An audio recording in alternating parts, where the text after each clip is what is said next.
My name is Matt McDonald. I'm from Team Toyota, and welcome to your all-new 2021 Toyota Venza.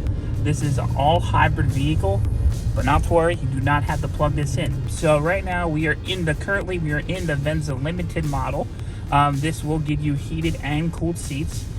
Also, a couple big features that this car has too. It has an electronic parking brake, so no pushing anything down with your foot or pulling anything up with your hand. This is all, when you put the car in park, it automatically go on. When you put the car in reverse or drive, it automatically come off. And then has a beautiful 12-inch screen. It's got dynamic navigation in for turn-by-turn navigation. You got Apple CarPlay and Android Auto in this vehicle too, so whichever phone you have as well, it's definitely good to work for both products. This vehicle is also equipped with Toyota Safety Sense 2.0.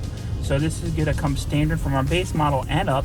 It's going to give you lane departure assist, a pre-collision warning, automatic high beams for nighttime, and a dynamic radar cruise control equipped with lane tracing assist. I personally do not own this vehicle, but I have been able to test drive it now and a few times.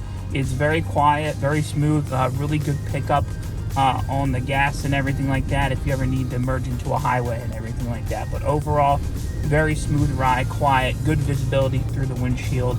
Overall comfort too. I mean, I'm a big guy and this is very comfortable, so I'm happy with this. All right, guys, we're just getting back now from our test drive in this wonderful 2021 Toyota Venza. I hope you enjoyed it. I hope you learned a little something too today. Once again, my name is Matt McDonald from Team Toyota. Have a great day.